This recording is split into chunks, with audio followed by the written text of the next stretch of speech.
He's doing it again, Dan. Who is? Jeremy.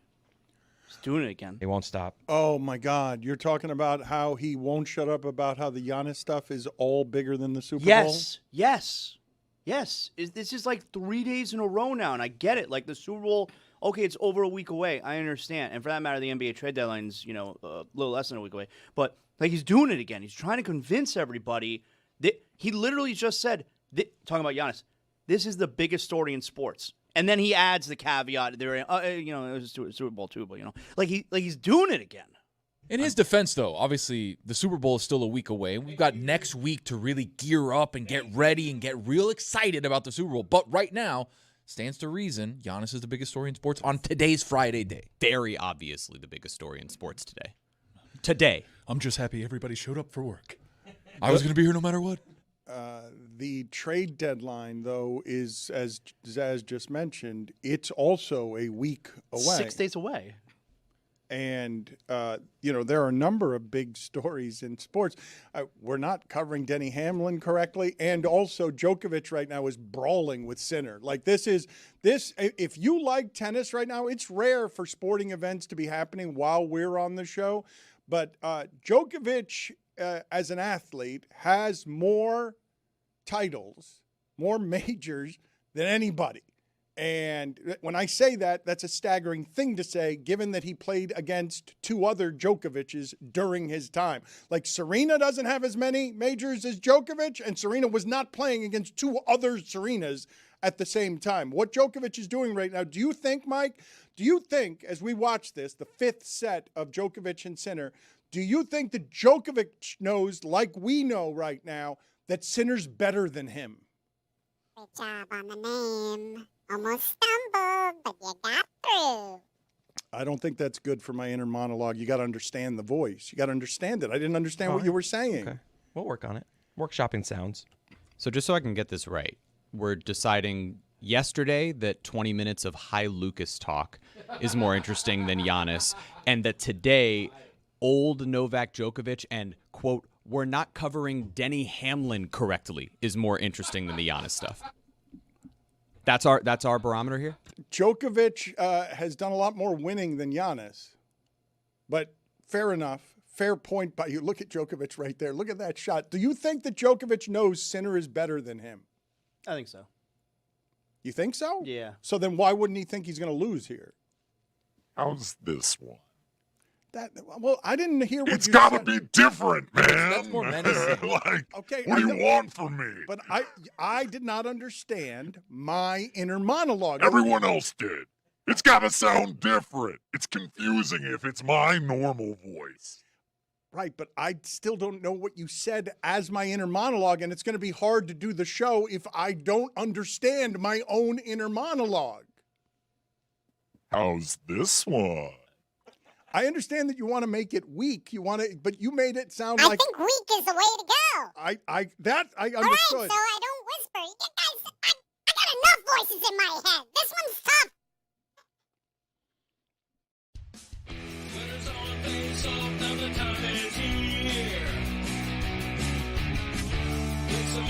Changing on the fly. Hip checks, head trips are gonna make them cheer. But the bombs turn to chirp and riding high. Now it's time for action. Tonight's gonna burn this bar right up. The slap shot will light the lamp so nice. Let's go for a breakaway on the chase to raise the cup. We'll be standing on our heads till we meet them at center ice. Hockey is back, Jack. Hockey is back, Jack. Hockey is back, Jack, baby, and we'll meet you at center ice. By the way, I'm not a big hockey guy, obviously. I just found out that the Mammoths were a team. It's just Mammoth. Okay, so the Mammoth are a team. Hockey is Back, Jack is a banger. That one's better than all the other Back Jack songs we have, and it's great. I agree. Is hockey back, Jack, or is the season over, Stover? Like, is it back? I was It's really over are over. We move on. I was really upset last night, Dan. For the first time this season, I'm Mike. You could say what I put in the hockey chat last night. Like I think I wrote, Panthers are effing terrible, and I don't ever speak like that. I was Thank really you for allowing us to share that. I was really Well, This one kind of feels like it's being undone. It feels like we're getting close to the point where it's just too much to overcome, and it's going to be a The teams lost ahead season. of them are not losing. It's That's really an hard to important factor. it's really hard to make the playoffs in that sport. Again, this sport could totally do with more teams because everyone's it's weird, good. right? Like half the league makes the playoffs, so it's like, it's very easy. No, it's really hard to make the playoffs in that league. Dan, the Panthers are 8 points back of a playoff spot. So when you say really hard, this brings me to another subject, and I'll tie Giannis in, even though I'm watching Djokovic and Sinner right now, and we rarely have this kind of sporting event going on during the show. So please keep me updated on this, because I'm actually interested. Fading champions, dying champions, watching them fight desperately is always interesting to me. And I was just asking during the Shadow Show, do you think that Djokovic knows that Sinner is better than him? And I don't think that's a concession that Djokovic would make while still playing tennis. I don't think that you can win if you lack confidence that way. You almost always have to think you're able to win. But when it comes to the playoffs, making the playoffs being hard, I loved part of the conversation that we were having yesterday, and I don't remember even the specifics of what it's about, but the idea of when critiquing sports or franchises or anything, the acknowledgement somewhere in there that a certain thing is really hard to do offers some nuance that might balance perspective on things. And I bring it up as it relates to the Heat. Mike Ryan has checked out on the Miami Heat largely over the last few years of frustration because his standard is what the Miami Hurricanes did this year, what the Panthers have done the last couple of years, the things that are incredibly hard to do. And so, not unlike you saying the Panthers bleeping are terrible, Mike Ryan has been wandering around for several years now saying the Heat stink. But they don't actually stink. They won against Chicago yesterday. They've got 3 straight games against Chicago. But the perspective I wanted to add to this. Get excited for that.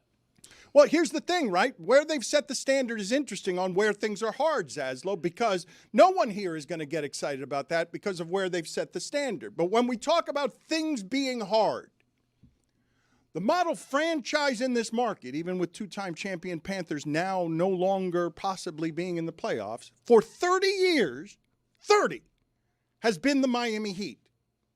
I understand why you're frustrated with that.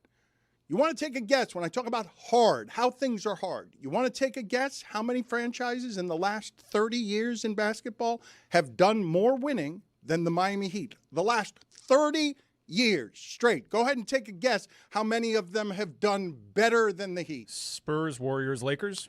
Spurs and Lakers are it, and it's Lakers barely. It ain't Michael Jordan's Bulls. It ain't the Warriors. It sure hell isn't the Knicks. It's not the Celtics. The Miami Heat for 3 straight decades. 3 straight. They never do what Sacramento does for a season or Atlanta's done for all of those 30 seasons. Never. They're always in it, and now we're talking Giannis. These things are hard. It's really hard to win like that when everyone else is trying to prevent you from winning like that. Everyone else cares the same way you do about making sure you don't win like that. So the Knicks would kill to have Jimmy Butler against the Nuggets in the finals, but they don't get it for 30 years. And so the perspective on what's great never gets to be as great if second place is always a loser. And if third place on 30 years of winning in the league is the Miami Heat stink when they don't stink this year. They clearly don't stink. No, they're ordinary, but I think that this is the longest run under Pat Riley that the Miami Heat haven't had a chance. No, I think they were bad the year that they got Beasley. 15 to 19, they were kind of a nothing. 15 to 19. Yeah.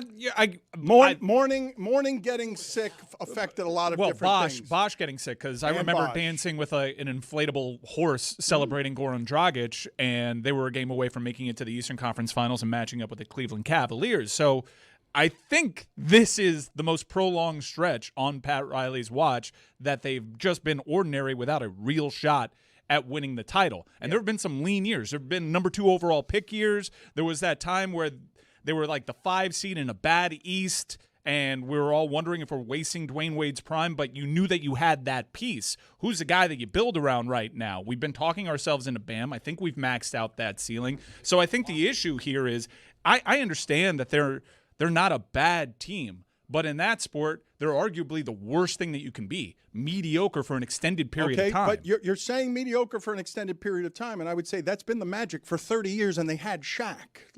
Well, the Magic have a different standard. I'm telling you, this is the worst run of Pat Riley. I understand that it's a different standard, but what I'm telling you about these things are hard, okay, is that everyone wants what the Heat have had for the last 30 years, which is you almost always matter. Like the Timberwolves matter now. They haven't mattered for 30 years, and they haven't played. You said they haven't played in the finals in a long time. They were there 3 years ago. The Timberwolves have never been there. Like they played. They had Kevin Garnett. They've never been there in third. Like these things are really hard. I understand. But I don't feel like we do understand when we talk about it, because you say, well, it's a different standard. Well, everyone's got the standard of they want to win the championship, and one franchise is clearly better than the Heat over the last 30 years. It's the Spurs, and no one else is clearly better. Perhaps a little dab of a paper towel on the forehead. See, I didn't understand what my inner monologue was there. I didn't heard understand. Yeah, but you're next to him and you hear the way he's saying it without the voice. Like, Chris, do you not understand that you're hearing the way that he's saying that I don't want behind to get bogged you? down. I have headphones on, but I think part of the issue, or a major part of the issue over these last several years, the Heat fan sees all of these other teams that are out there making the moves. They're trying to take swings. And the Heat have never been committed to doing that these last few years because they're waiting and they're waiting and they're waiting for the right moment, the exact right moment to actually pounce. And that's why they've been a, above average team, barely above average team. But now, like this right here, the Heat, by my count, have only gone all in one time in the history of the franchise in a trade. That's when you push all the chips to the center of the table and you say, take whatever you want. And that was with Shaq, all right? It's the only time they've ever done that. No, that's actually not true. They didn't add Wade in that. It No, wasn't. yes, correct, It was, correct. Well, but it was all the chips except for we're keeping Dwayne this Wade. one, and here's everything else, but we're keeping this one piece. Tell us what you want. Yes, but that's going all in, all right? In this instance as well. They are going all in for Giannis. They're going to keep Bam right over here. Here's everything else. Tell us what you want. And, if this is what they've been selling us with their flexibility and their maneuverability for the last few years, this is it, man. Make it happen now. To that point, I think Heat fans have been frustrated when big names have come in the market and everybody from, across the street has been like, no, hold, we're not doing it yet. But then when the Heat fan sees the trade for Terry Rozier where a first-round pick gets over there and then he gets indicted for gambling and then all of a sudden that happens, you're like, wait a second. The one time we try and make a move, that something weird happens. Now we don't have the asset we need to maybe go make this massive asset happen, exchange. Can I add that whichever way you want to look at it, that the Heat obviously should not have done the Terry Rozier trade. They should have been told at least. Or Adam Silver should do the right thing and require the Heat to get their 27 first-round pick back. If that trade either never happened or Adam Silver did the right thing, the Heat would be a lock to get Giannis. All right, they would be a lock. Let's talk about this for a second because it's interesting. A lot of parts of this are interesting. The best options that Giannis would have and the Bucks would have, it would appear, are the Warriors and the Heat, and the Warriors is a better option. That's interesting for a number of reasons, including that the Warriors have so much flexibility as a well-run organization that has not won as much as the Heat the last 30 years. that they just traded for the Heat's best player and still have the assets available to have a better offer. Well, if I can have, why do you say that about the Warriors? They've won 4 titles during that span. Oh, but over the last 30 years, okay, fine. We can say that, but by winning percentage. Oh, over just the like last, going back to 94, over- they were oh, shitty for like 15 years. over- Okay, yeah, you're right. over you're the right. last 30 years, Okay. the better winning. Over the last 30 years, the Warriors are under 500. Okay, yeah, you're right. You're right. Give him a hard look. Make sure he never corrects you on the air again. The Warriors traded for the Miami Heat's best player and still have more flexibility and assets because their offer can be better. And I believe that the only way that Giannis ends up in Miami, given that the Warriors are playing for the win now of Steph's got to win right now, while the Heat are playing for Riley's got to win before it's all over. The best chance the Heat have is that Giannis doesn't want to do the Durant thing of I'm going to go be coattails, I'm going to go be the number 2, and I don't like what's going to happen to the Warriors after Steph retires where I'm going to end up being Milwaukee again. That's the best chance I think the Heat have, Giannis wanting to be here because it gets to be his. Why does Milwaukee care about that? Because Giannis is going to tell them where it is that he wants to go, and they may or may not want to please Giannis here as part of the transaction if they can get something close to what it is that the Warriors would be offering, which they can. They can get something close, but the Warriors' offer is better. I think there's an issue, too, with a bit of subtraction by addition, right? Where you have Giannis, you get him there, but it took so much. It took such a heaven and earth move to get all of your roster gutted, to get all your picks out of the way, where now you're looking around at the locker room, and it's Steph, and it's Giannis, and it's like, maybe Draymond's there, maybe he's not. And then all of a sudden, in a year or two, Steph's 37, he's turning 38 in March. We got 2 years left of Steph, 3 years maybe. And at that point, Giannis is looking around being like, this is Milwaukee West. I'm back in hell, and there's nothing I can do about it because there's no picks, there's no assets whatsoever. Like, that to me seems like a very tough place to be when you can go somewhere in the East and make the NBA Finals every single season. There's a combination of things here. I found it really interesting, both that aspect of it, because there's been no indication thus far that the Warriors are a preferred destination of Giannis. There's been reporting that the Heat are. There's been reporting that he has interest in playing with Anthony Edwards in Minnesota. The Knicks. We know about the Knicks. The The Sixers. Warriors have been a piece of this without any guarantee that Giannis would extend. So their mammoth offer, which would include Pajemski and Moses Moody and Jonathan Kuminga and Jimmy Butler, and then 4 picks and 3 pick swaps, maybe that's not something that the Warriors are fully willing to put out there, even with that Steph window. Maybe they see a hybrid version where, hey, they come get Andrew Wiggins or Anthony Davis. But even beyond that, I don't know that that offer that the Warriors are putting out there for the Bucks is the best thing for the Bucks either, where you say, oh, but they can acquire 4 first-round picks and 3 swaps. Well, if all of a sudden it's Giannis and Steph, and they're going to be maybe the best team in the NBA competing for championships the next few years, that pick swap means nothing. 2 of those first-round picks are at the end of the first round.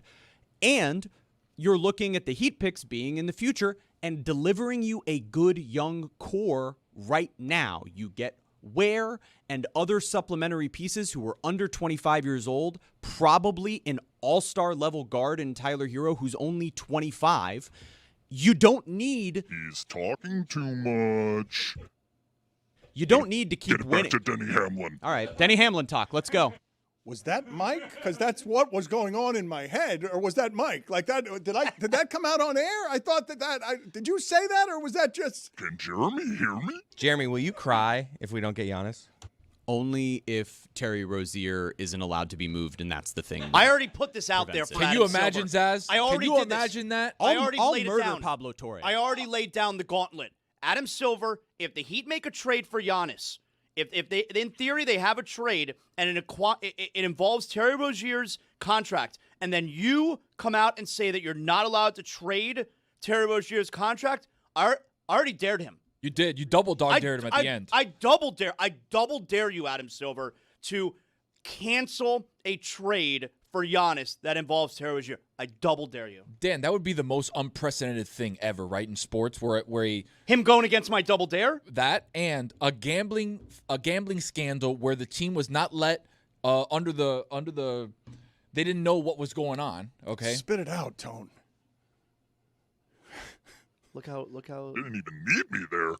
look at him. He lost all confidence. Yeah, that was unfortunate. It's okay, bud. Don't write it I down, think though. part of the Terry Rozier thing that we need to consider is Minor penalty, 2 minutes for leaking confidence. You know what? It's fair. I'll take that one. it is. I was looking at Zaz, and he was looking at me, and then I was looking at Dan, and then I heard the inner monologue, and I was like, oh, God. The inner monologue's tricky. Okay, I understand. Look, it's a whole new world out there. It's a new toy. I did a get little it. dance here. I worry about the Terry Rozier thing because Adam Silver hasn't really given us much on the record about hypotheticals. So this thing's going to need to play out a little bit. Yeah, why would the commissioner, make sure everybody's all on the same page? Yeah, I understand the Heat perspective on this. As someone that thinks it's wholly unfair, I share your frustration. But Adam Silver has got to hedge against there are going to be more Terry Roziers. And what I do right now is going to serve as precedent.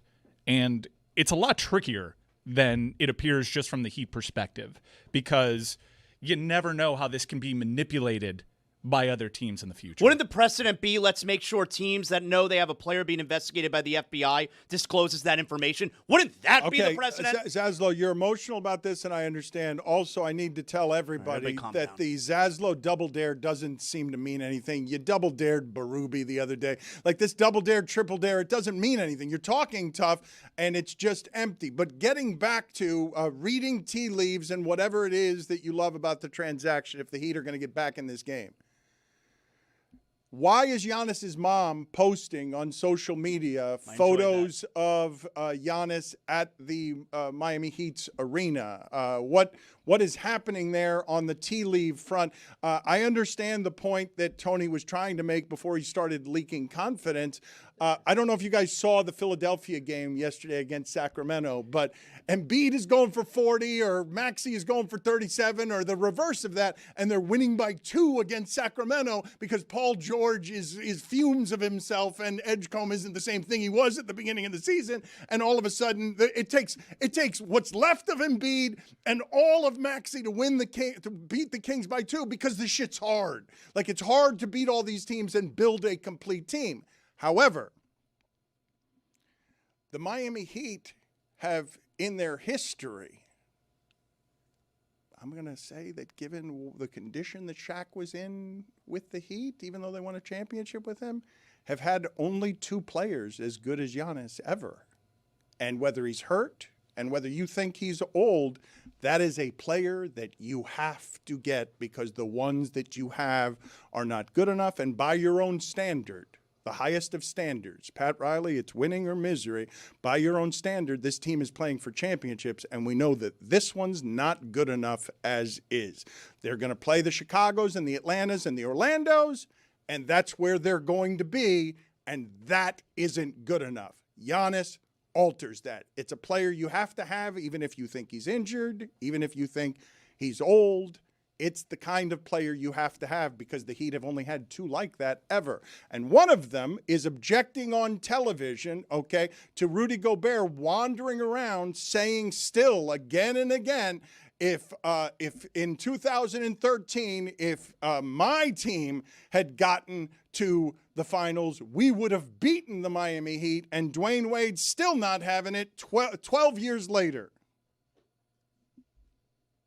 So Rudy is one of my teammates now, and I could not come here and not bring him a gift. Oh, what we got? Make sure that I brought Rudy a gift at the same time. Since we talking about championships, Bling, bling. since we celebrate championships, Rudy was very famous to say that they could have beaten us in 2013 to win that championship. This is the championship ring from 2013. I just want Rudy to get a chance to touch it, hold it. You know what? Feel it, experience it. I appreciate that. Yeah, I go and look appreciate at that. Know Yeah, what? Yeah. Know why we didn't win? They ain't had that jacket in my size. So, I just just leave it at that. See, You we've been can't doing- have everything. See, this was 06, that was 13. We was doing this, you was still in diapers. Oh, was it? Yeah, I mean, pretty much. Oh, was it? In the NBA terms, you was still in diapers, homeboy, when Okay, we was that winning makes sense. championships. You know you're bothered when you're Rudy Gay and you just kind of go there like, no, I didn't. Like live TV's like, that's not true what you're saying. Shit, I said Rudy Gobert. Hopefully no one noticed. Was that Mike who did that, or was that my actual inner monologue? I'm getting confused by this character of Mike's inner monologue because as soon as I saw Rudy Gay pop up, I was just asking myself, did I say Gobert? I think I said Gobert. I know this is a whole new world, new bit. We're feeling it out. Stop reacting. Just let it sit. All right? Well, is that my inner monologue, or is that now you? I'm confused. All right. I can't get through to you if I'm existing in your head already, right? So hear me out. Just let the voice do its thing, all right? It's supposed to speak for you, and if you speak after it, it loses all its steam. How does the voice feel about me continuing on about these packages because I've spoken to people around the Bucks? Don't talk to the voice. The voice only exists for the listener. It speaks to their thoughts. Okay, if now you I understand. react to the voice, you let out all the steam. Thank you, voice. Jeremy, go outside to the whiteboard and do all of your Kevin Spacey and Seven writing in journals. No, I know you're not going to like Would the love Kevin if you Spacey. didn't call me Kevin Just get Spacey. out of here. Can we get smaller writing though? It's too big. In his defense, I could have pulled a different name. Not if I'm talking about somebody writing. Charlie Day would have worked. Stop reacting to the voice. Stop reacting. You want to hear Tony messing up? No, come on, let's make fun of Jeremy. And a gambling scandal where the team was not let under the they didn't know what was going on. Okay, spit it out, Tone. You sound so stupid. Oh, please. What I was trying to say was that they put the gambling scandal under the rug. I got stuck with under the rug there. That's where I got stuck. And then I was like, I can't put it under Why the are we rug. sweeping this? I can't put it under the rug. They gotta know. I don't know. The Giannis thing is going to consume the next few days. It's gonna be so annoying, right? I don't think it's annoying because it represents hope. It represents the Miami Heat trying to place the standard where it's been. The Miami Heat will have the pieces needed to acquire Giannis after the season. It is not during the season. They will be able to put together a better offer than the Warriors when they have more picks after the season. It is being said that the Bucks want picks. They don't want the Heat's young players. The Heat have a cupboard of young players that are more desirable than the Warriors' cupboard of young players. But if you want picks, you want picks. And now it becomes a conversation about how interested are the Bucks in actually pleasing Giannis Antetokounmpo, because I do believe that this would be a better place for Giannis than Golden State if he's thinking about the next 5 or 6 years instead of the next 2.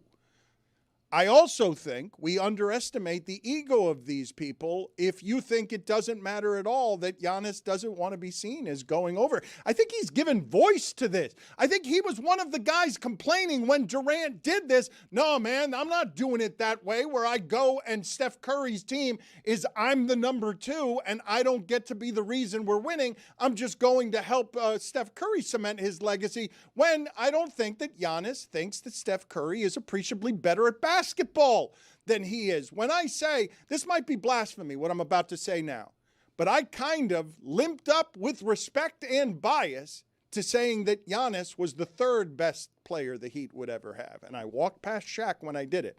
But I'm not sure that Dwayne Wade is actually better than Giannis. Like, I'd have to go look at some of these numbers and see what it is that I'm looking at and do some analysis on it. But I'm not positive as I say it. I did it respectfully, but I'm not positive. Just put it on the poll. Who's a better player? Dwayne Wade or Giannis Antetokounmpo? Just put that better basketball player. Who is forever a better basketball player, Giannis or Dwayne Wade? Because it's close, correct? Tough. No, That's tough, Dan. I don't like that we're putting up that poll. We might not like the results. All right, we put it up though. You don't like it. I'm telling you that I limped up to it, kind of scared, and wouldn't even put Giannis beyond him, even though I put him beyond Shaq. The answer's Wade. The answer's Wade. You clean that up. You're doing great. Why? Well, hold on, Zaz. Why? Why is it Wade? If we're in the 4th quarter of a huge game and the game is tied, I'm not even giving you how many minutes left. We're in the 4th quarter and the game is tied. You could either have Giannis on your team or Dwayne Wade. Who are you picking? Oh, picking Wade. Of course. It's Wade. I don't know. It's Wade. I don't know. I think Giannis can impact both sides of the floor Bam in a way shut where- Wade's only the best shot blocking guard in the history of the league. That's fine. That's Bam one. shut Giannis down. Oh, come on. He was hurt the entire That series. doesn't matter. I just there's no way I take Giannis over Wade in a tie game in the fourth quarter. I trust the team that has Dwayne Wade in that spot. Fair enough. Whatever it is, it's splitting hairs because this kind of player, never available. And at this age, never available. Like, this is still not old. You're going to get 5 years of Giannis. Let's go out to Jeremy. Words I never thought I'd say, but I'm still reeling from both the struggle to say words, the getting of the Rudy Gay, Rudy Gobert thing wrong. And Yeah, when I heard the 2013 Grizzlies, I was like, wait a second, Rudy Gobert was on the Grizzlies? My inability also to have chemistry with my inner monologue is also frustrating me. So let's go out to Jeremy for a life raft. So there are several different teams that can get in on this, Dan, and several different teams that might want to. I'll go through those before we get to the comparison of that Warriors package and the Heat. So the Knicks are a team that reportedly Giannis may be interested in going to. Shams and Sam Amick of The Athletic reported that the Heat, the Knicks, the Warriors, and the Wolves are the main suitors. So let's look at the Knicks.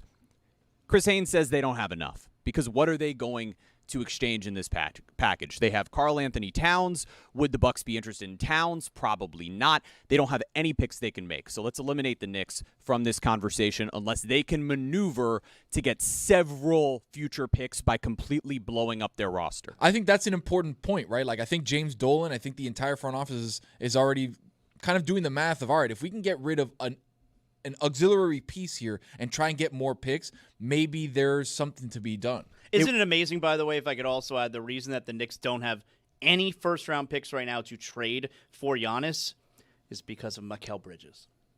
Like, 5 of them. That's a tough pill to 5 swallow. If you're a Knicks first-round fan, picks. tough pill to swallow. And it would require, more likely than not, moving Bridges to potentially Portland, involving them as a third team because they have those future picks of the Milwaukee Bucks that were part of that Damian Lillard trade. But moving on from the Knicks, because it would require a ton of maneuvering. If you look at the Hawks, they actually have a very good package if they're interested and think they can extend Giannis and want to change their window. Because what they could offer is Jalen Johnson, who's a really, really good young player that they're presently building around, and the New Orleans Pelicans first-round pick, so that the Bucks would be in a position where they have essentially 2 top 5 to top 10 picks this year with their own and New Orleans, plus Jalen Johnson. You immediately accelerate the rebuild. That said, there's been no expression that the Hawks would be interested, so we eliminate them from the board. The Nets are reportedly a team that Chris Haynes said could take a big swing, but they don't have much to offer. They have Michael Porter Jr., who maybe they can move for different salary to get other places. They have a ton of picks, but would Giannis be interested in playing there? They don't have enough to surround him. We eliminate the Nets. The Raptors. Now, originally, the Dallas Hoops Journal reported that the Raptors were a team that might be interested. We know that they're a team that has taken big swings on guys that weren't going to extend before. We saw it with the Kawhi. They won a championship. But the reports have also been they won't move Brandon Ingram or Scotty Barnes in any trade moving forward because they've been playing really good basketball. They think they have an opportunity to compete. This is similar to the Detroit Pistons, who have the ability to make this move, but have really good young players that are playing well, and they're at the top of the conference, think they can win now. So we eliminate the Raptors because they only have Emmanuel Quickley, maybe RJ Barrett, a couple of picks, but not really as much. The Timberwolves are similar to the Knicks. They don't have any tradable firsts. They would need to reroute Julius Randle or Naz Reid, maybe Jaden McDaniels to Portland if they're interested in that. But it's going to take a similar amount of maneuvering. The difference being Giannis does seem interested in playing with Anthony Edwards in particular. And so the Timberwolves could be more willing to make things move forward. We can get to the Warriors and the Heat in just a moment. I didn't hear anything he said. Djokovic is about to win this. Serving for the match. This is crazy. Improbable, yeah. Sinner looked. I don't know body language. I'm generally not body language guy, but Sinner looked like he knows what's across from him, and I'm not used to seeing that at all. Like he knows it's Djokovic maximum focus, knowing that he just needs to get a couple of serves in order to win this match. This is crazy. He's been hurt all match. He's been grabbing at his chest all match. Is he gonna knock this dude out? I won't believe it till I see it.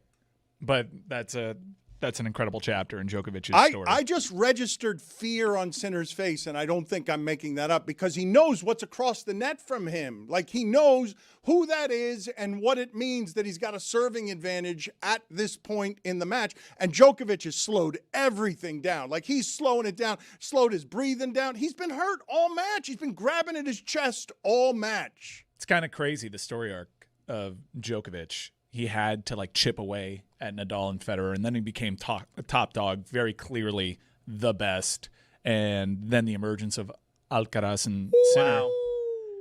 One more. He is now at match point. Double match point. Wow. Oh, and he's going to the crowd. It's like a babyface turn too, because everybody wants to see this happen. It's weird that the greatest of all time finds himself in this position. It's kind of like Tiger winning that Masters a little bit. Only Tiger was always super popular, and out of those three titans of the sport, That shit was awesome when that happened. Djokovic was always considered the heel of the group, but this is one of the rare occasions that Djokovic is going up against a guy that probably might have more heel juice than he does. I never do the body language stuff, but Sinner looked like he realized the size of his predicament on his face because you got double match point here, and Djokovic has won more majors than anyone in the history of the sport. Just a couple of guys slack-jawed watching tennis right now. That's right. An incredible rally. Great audio, us watching the theater, though. Alcaraz. No. Oh. All right. Well, all right, got a chance. Terrible play-by-play by me. All right. It's like Sinner, Alcaraz. That rally That's was not him. 18 shots. You're like Boban. He dribbles the ball. He dribbles the ball. He dribbles the ball. He dribbles the ball. Your inner monologue sounded a lot like just you sound there. Terrible play-by-play by me. Okay, let's do something. Tennis is tough. Let's do something here that is very rare in an audio medium. Let's watch tennis silently together. We're in an impromptu watch-along here as match point number 2 is underway. Gonna take another crack at this. Djokovic trying to complete an incredible story. Joker serves. A matchup against Alcaraz. Sinner. There it goes. Returns. It's over. No, it's not. Oh, incredible rally. Sinner. Oh, it's in. We're at deuce. Joker blew it. We're at deuce. He had his chance. He could have ended it. He had it. Deuce. Oh, my God. Deuce. At tennis matches, do they all yell deuce? Please. Remember how sports fans love the Please. ooh sound? Any ooh sound, they love to cheer it. Boo. I can't believe Sinner won that point after that serve. I can't. Caught him flat-footed, Dano. Yes. Sinner's Why'd he hit it to that side? demigod. Because he wasn't there. Great analysis, actually. Hit it Caught where him they flat-footed. ain't. Hit it where they ain't. Tennis guy. You gotta be better than that, Joker. He should have hit it differently. All right, let's go out to Jeremy for more Giannis Antetokounmpo talk. We're talking Yannick Sinner or Giannis Antetokounmpo. So the Warriors, okay, the position that they're in. Do they want to trade for Andrew Wiggins? That was a big conversation that was happening before. A Kuminga Okay, and a all pick right. for Andrew Wiggins. But Anthony Slater of The Athletic, I believe, he covers the Warriors. What'd He he say? says they're not interested in Wiggins right now. Now, Brett Siegel says they might be interested in Anthony Davis, which is an interesting conversation here simply from that Jimmy Butler salary swap perspective. You get a year off of that. But the question that we have here is which package is better between the Warriors and the Heat? So, yes, while the Warriors can offer 4 picks at the moment and 3 pick swaps, along with that Butler salary, Kuminga, and if the Bucks are interested in Brandon Pajemski. What the reports were from Shams from the very beginning is that the Bucks want blue chip talent and they want a surplus of draft picks. What the Warriors offer... Yeah! Yeah! It's over! The Joker! Old guy still got it. Yeah! Let's go! The Joker! Joker. Joker. Joker! Joker! Joker! He was right in 2020. Joker! Zaslow, you and I noticed at the same time that they were about 7 seconds I didn't ahead like of us that. on the televisions in there, and I felt We got so the live feed over here, I know, Dano. I felt so Straight left from the out. Aussies. I felt so alone. That's how people feel watching live streams. I'm so lonely. That crazy That's totally crazy. Djokovic was hurt all match and rallies. And the point I was making earlier, Zaslow, of Good stuff. greatest champions ever, to have more majors than anyone when you played in Federer's age, when you played against two guys in Federer and Nadal on clay who are basically just as good as you. That's not something Serena Williams had to do. That's not something that Steffi Graf had to do. That's not something that Federer had to do until the end. He was winning his titles early. Look at the emotion, man. This is what it's all about. It's just, well, see, Sports. here's the thing, Zaslow. When we were talking earlier, do you think that Djokovic knows that Sinner is better than he is? I think he does. The mentality. Well, but you think he does? Yeah. Because why would Djokovic? Look at the emotion. Doesn't the emotion he's showing right now tell you that? I mean, he's got to be excited that he's Almost hurt looks like relief. and he's able to overcome that. It's a good question. I don't know. When I've told you before that the Van Gundys always say that the hardest thing to coach in sports is the aging superstar because they tend to lack self-awareness. They always think they're going to overcome everything because they always have overcome everything. What an incredible storyline for the final as well, as Alcaraz is trying to complete the career Grand Slam and Djokovic is trying to win a 25th Grand Slam title. Insane. I got to think he's going to peter out. It'll be like the 49ers, right? This takes so much out of you to get to that, and now you're playing another guy who's better than this. That's what I've been thinking now. I know it happened in the wee hours, but Alcaraz and Zverev had an incredible all-time match, too, in which Alcaraz kept getting cramps and Zverev kept taking exception to all the injury timeouts that he had. In hardcore tennis, you make it to the final, your body's pretty beat up anyways. What's the history between Sinner and Djokovic, like as far as playing before? Like, does the Sinner have a bunch of wins against him? What's happened here is that Djokovic is obviously aged in a way that's not up for Give him dispute. daggers for putting you on the spot like that. That was not fair. I'm not a tennis guy. Against the clock.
New Year, same Miami. We say goodbye to 2025 and the First Amendment, with accused serial sex pest and Miami Beach Mayor Stephen Miner sending cops to a woman's door for writing a mean Facebook comment. And Mayor Francis Suarez might be gone, but his scandals go on and on. This time, he's handing out Rolex watches to cops like Ecstasy at Ultra. We're rolling on an all-new Because Miami.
Coming up today on the Alley Oop, we discuss the wonderful, the fantastic, the goofy Jalen Tyson. We also discuss Steph Curry with the Timberlands on. Unfortunately, they're the wheat thins. What else we got, Trista? Also, me and Juju finally disagree for the first time 1,000,000%. And guess what? After his rationale, I think I changed my mind. Lock in with us on YouTube. Lock in.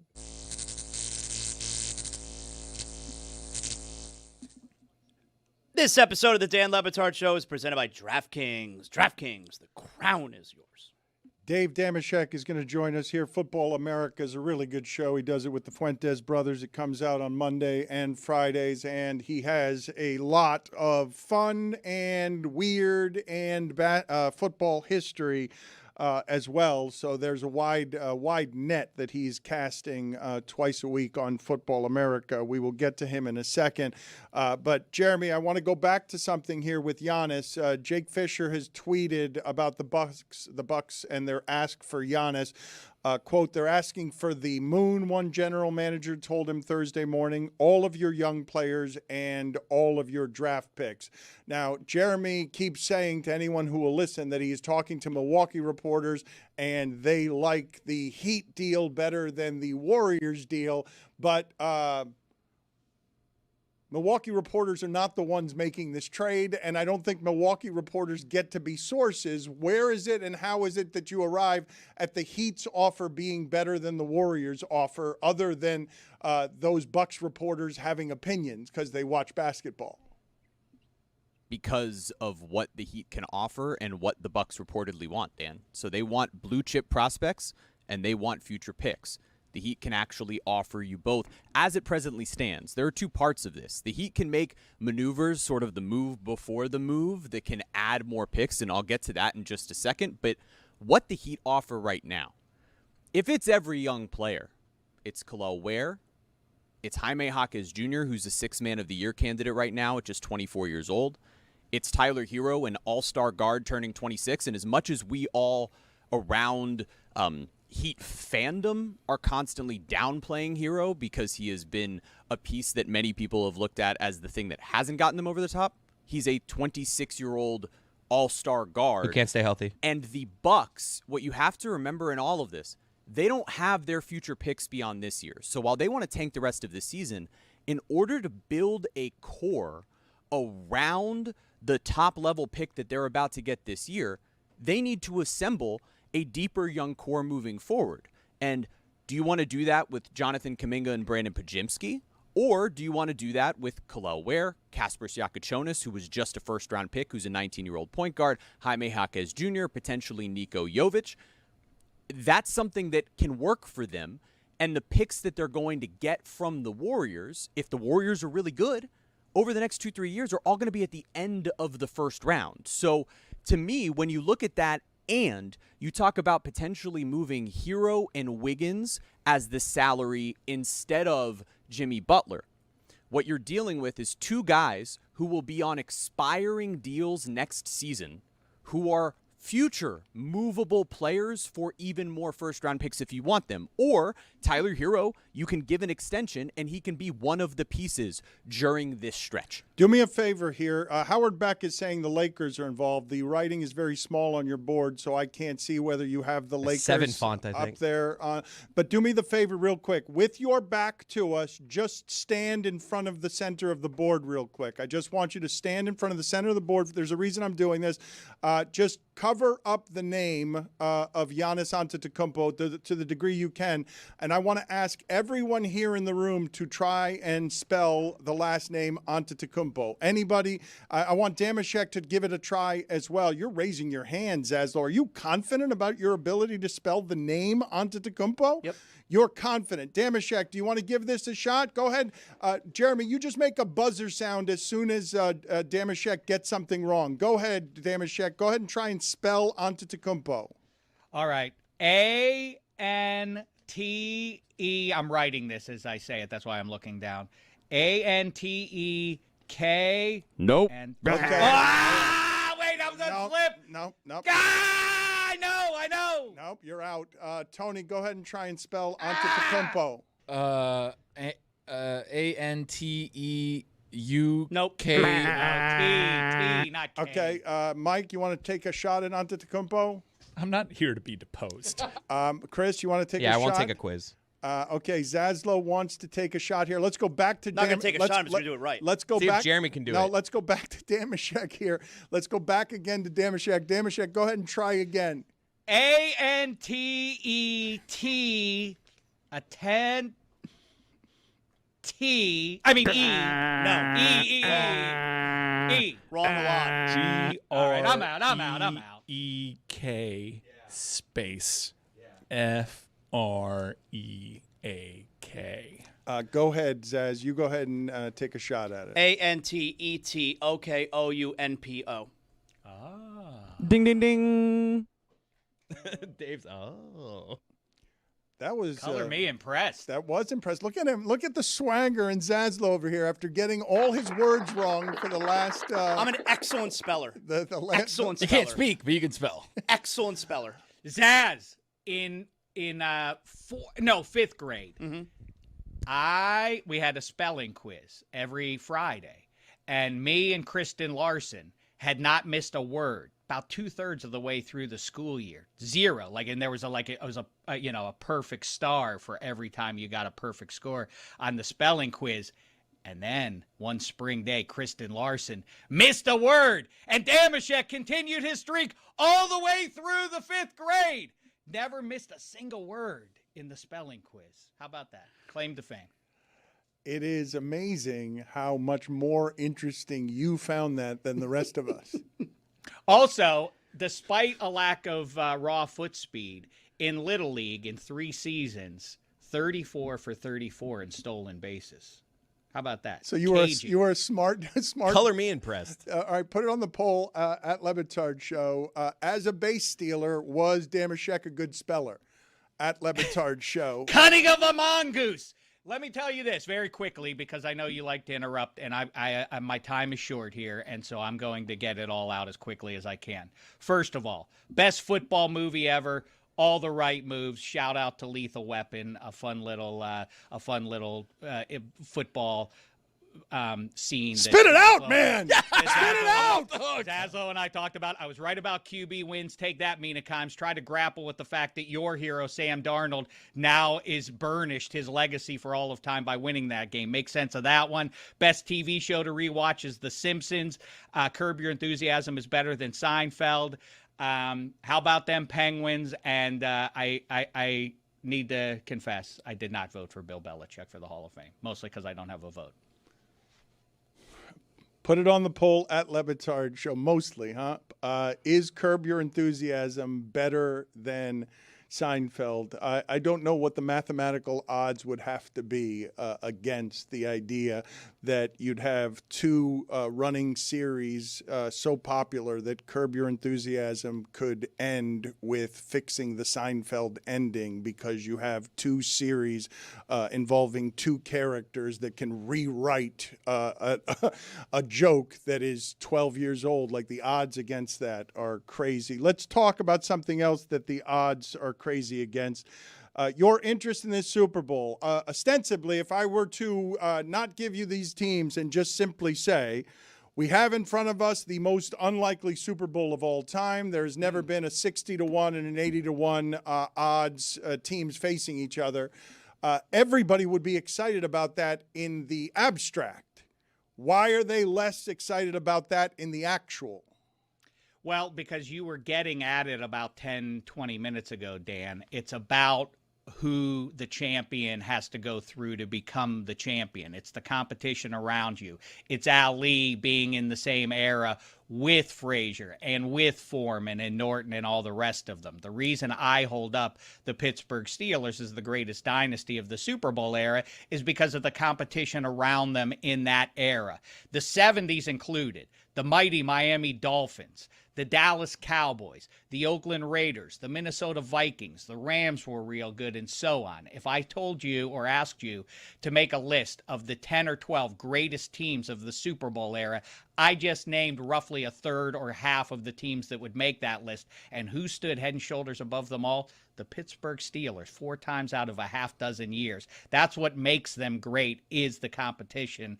And there is a sense of, like we've talked about, parity is a negative. It is mediocrity.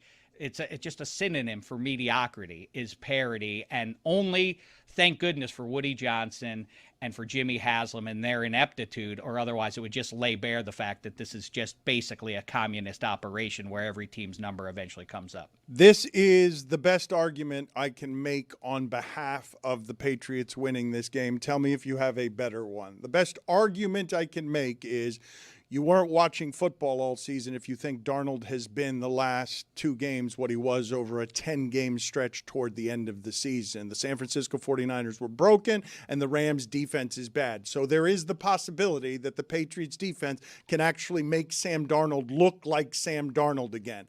That's my best argument. Do you have a better one? Yeah, well, I mean, I think it has more to do with, as much as I perpetuate the narrative of big spot for Sam Darnold and can he, QB wins in the postseason and all of that, the reality of who he is that he has games where he throws multiple picks, and that would be the Patriots' big shot in this one to be able to do that. The other side of it is, though, the weird conversation that's emerged around Drake May and that he's been bad against better competition, which, I mean, in terms of passing numbers and the weather probably impacted him a bit in Denver too, but it still counts if you're a quarterback and you make plays with your legs. I know we celebrate Lamar Jackson and Josh Allen when they do that. Somehow Drake May is diminished for that. Well, he threw 50% completion rate. Yeah, he also made decisive plays that won them the game ultimately in the AFC title game, and that still counts even if he does it against the Seahawks. Couldn't I make the argument, I don't know if I can make it because I haven't looked at it statistically, that Drake May was the best runner at the position this year, given that Lamar Jackson wasn't running very much this year? I mean, off the top of my head, obviously, I don't know. But yeah, I think there, it was a consistent factor for the Patriots all season long. Yeah.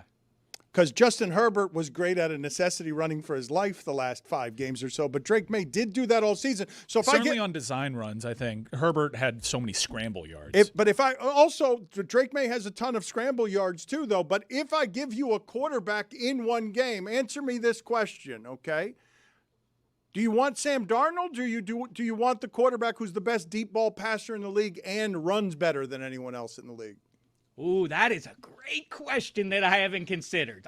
So basically, the question is all things being equal, right? We're not trying to assess Drake May with the Patriots. No, what I'm doing is the Darnold reputation and all the things that Darnold is against all the things May is going to be, because he's already the best deep ball thrower in the league, and we just said he's the best runner at the position in the league, too. So you're headed into the biggest game of your life. What's the skill set that you want? The skill set you want, because the baggage of Sam Darnold, the stink is off now. That's the magic. That's the voodoo of winning in big spots, is that it imbues you with a different level of confidence. Whereas I do suspect Drake May probably has some doubt. Man, I have not played well these last few weeks against high-end competition, and now I have to play probably the best defense in the league. Just like in a vacuum, I guess I like, at this point, Drake May's skill set better, as you say. You just identified the two greatest qualities he has, which are the deep shots and the ability to functionally scramble and run design plays. No, and he's also great against the blitz, 17 touchdowns, no interceptions. But this is where I would quibble with you, though. I know everyone says the Seahawks are the best defense in the league, but what they're best at is stopping the run. They don't allow 100-yard rushers. The last 2 defenses he's played, I think, are harder for a quarterback to pass against than the one he's about to play. Yeah, I guess so. I mean, we're splitting hairs if we're debating Seahawks or Texans. I think the Broncos are probably just a tick below those other two. Those not pass rush. They're not. Not pass rush. They're not. Right, but that secondary, and specifically those big corners can really beat up. I mean, Stephon Diggs and otherwise. I mean, I don't like. I mean, that's the case, by the way, for Drake May over Matthew Stafford as the MVP is the weapons that they respectively had. One guy was throwing it to Puka Nacua and Devontae Adams, and the other one's throwing it to old Stephon Diggs and Hunter Henry. I mean, that's the case in my. By the way, one won his division, the other one finished third. But yeah, I think that obviously the inability to run the ball. Well, let's assume that the Seahawks are going to be able to take that away. Now the game's all on Drake May's shoulders with Stephon Diggs against those big corners. I don't love that matchup for him. Dave, impromptu drip drill here. The Super Bowl uniform matchup. I was worried about this one because Navy is prominent in both these uniforms. Now the AFC is the home team. And rather than go with the home uniforms, I think this was a good development. The Patriots have opted for their all-white ensemble, which not the greatest look in their arsenal, but in terms of color clash, does lend itself to something that is a bit easier on the eye. So I want your takeaway on the uniform matchup. And do these uniforms look too busy with a debut of the America 250 patch? Well, I like that you're providing a little ray of sunshine there, Mike. That's nice of you to do because to be honest with you, this uniform matchup sucks. And part of the reason it sucks is because of the distance between what the reality will be and what is available. I know that they'll say, well, you're not supposed to wear your throwbacks and all that crap. But listen, it would be gorgeous. The Pat Patriot, don't you know? Pat Patriot, the white ones are nice with the red pantaloons and you know, I'm snapping the ball. You ever notice, by the way, that Pat Patriot, if you kind of blur your eyes, it looks like Bill Belichick? By the way, Bill Belichick, definitely not rooting for the Patriots in this game. And I also suspect Tom Brady isn't rooting for the Patriots. But the Seahawks, if they would wear the royal blue and the silver and the Kelly green, it would be beautiful. Instead, we get this nightmare of a matchup. It's just an atrocity for the eyes. Dave, while there is precedent for a team opting for throwbacks in a Super Bowl, the Patriots and the Rams squared off, and the Rams opted for a throwback look. It's a pretty unprecedented move. So of the traditional looks available, I do Would think... anybody balk if they did it? Who would complain if that's what they did? If they said, yeah, we decided we're going Pat Patriot. And by the way, I've talked with high-end Patriots, Chris Long and otherwise, from the Brady era with the Patriots. We resolved way back when, and now the ship has sailed. When Brady left, so too should the Flying Elvis uniforms. That should have been an era that stood on its own in New England lore, and then they should have reverted back to Pat Patriot, and we'd all be much happier. At Too least many our eyeballs patches? would be. Too many patches on these things? Well, I mean, if I start shaking my fist and pounding the table about patches on uniforms, I'm just going to make myself loco and hurt my hand. Put it on the poll, please, at Le Batard Show. Is Belichick rooting for the Patriots in this Super Bowl? And also put it on the poll at Le Batard Show. Is Tom Brady rooting for the Patriots in this Super Bowl? I made a mistake there. I have a quick story for you, Dan. I once was at a Super Bowl in Houston, Texas, and I had an interview booked. Yeah, you got to sit there and listen. This is a good story. I had an interview with the quarterback of the Houston Texans early one morning. And he showed up and oh, hello, Deshaun Watson. I'm Dave. It's nice to meet you. And we had a pleasant conversation that ran about 15, 20 minutes. And somewhere along the way, I asked him, because Trevor Lawrence had just won another national title for the Clemson Tigers. And I said, this is great stuff. What an era. You win a title, Trevor. You don't want Trevor Lawrence to win another one, though, do you? And he said, why wouldn't I want that? And I said, well, because then that would obviously make two for him and make him the greatest Clemson quarterback of all time. And we chuckled and we moved on to whatever other subject. And about an hour later, I received a phone call that Deshaun did not like that question. I never thought I would miss Jeremy. The worst part about that, okay, is that... Petty child. The worst part about that is... we're getting his Football America recycled shit. It's not even fresh. It's not even that he just thinks it's a good story. He just microwaved a turd, Dan? Yeah, he microwaved a turd from Football America. Got to air fry Here that you go, thing. Dano. And I wanted to interrupt the story with Jessica snoring, but I got inner monologue over there waving me off. That's a good story. Yeah, but I heard it already because you're giving us your recycled goop. You caught me. All right, I have no No, pushback not only on that. not only did I catch you, the worst part of it is, do you realize that I can give the audience nothing better than I made a mistake there? And that's what you interrupted. I started with, let me correct a mistake I made. It's the best thing I can give the audience. And you're like, nope, let me give them some recycled shit, a big turd burger. Listen, mistakes were made, but let's not live life in the rearview mirror, Dan. The mistake I made is saying that Drake May is a better runner at quarterback than Josh Allen. You cannot put him ahead of Josh Allen. Right. But we have, coming up later in the show, this is rare around here, we don't do it very much, a starting NFL quarterback. Ooh. And I told you it was damn good, too. I told you that. That doesn't mean anything. You say everyone. Okay. Coming from you, it means nothing that It's called you vision, think Dan. that they're a It's good called vision. quarterback. It's not, no. Who is the starting NFL quarterback that would excite you the least, Dave? Starting NFL quarterback. I don't want to play this game. Can it be somebody who did start a game this year? Sure. We've Pad tits, Mac Jones. Be a good get, honestly. McCorkle's great. He's a fun get. He grittied with Chris at the Super Bowl once. We have an NFL starting quarterback joining us later in the show, but I believe it's the one that most would say, what are you doing there? You just don't finish that sentence. Everyone knows where you're going. I think it's a good one. It's a Keep great cooking. one. What's the worst that could happen? I'd most like to hear, well, two is the guy who's too honest, so it would be fun to hear from him about this Super Bowl matchup. I think the most interesting guy to hear on the microphone these days who plays quarterback is Bake, Mike Ryan's guy. One-time MVP candidate up until about week 11, according to Mike Ryan. Football America, Mondays and Fridays. Check out the material before he recycles it, heats it up, and serves it as a turd on our show. See you later, I'm Damashek. sorry that happened. No, I got caught. No, get out of I here. am sorry. Let's Get out go of here. Pens. How No, about them just Penguins, get out Roy? of here. Enough of you. I've had enough of you. Roy.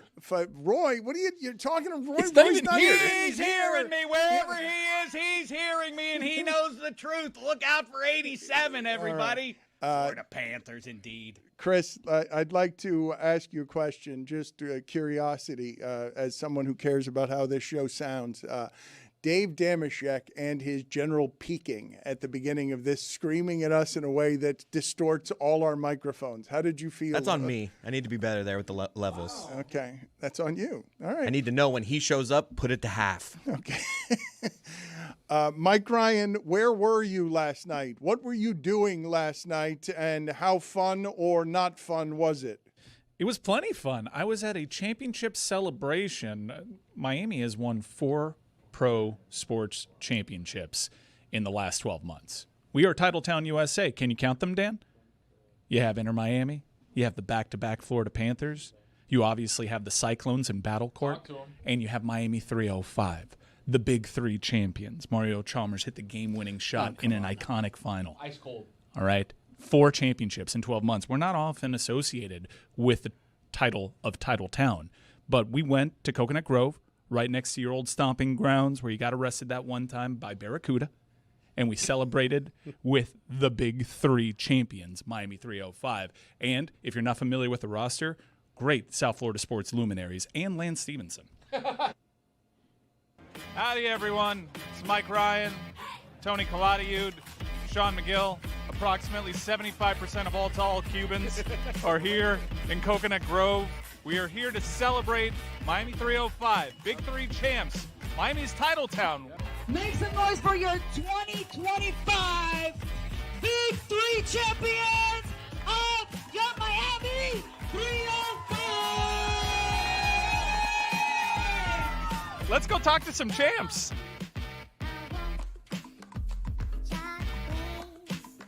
I'm here with Reggie Evans. Reggie, how's it feel, man? Championship bringing it to Miami. This feels real good. How do you feel the transition was from NBA to Big 3?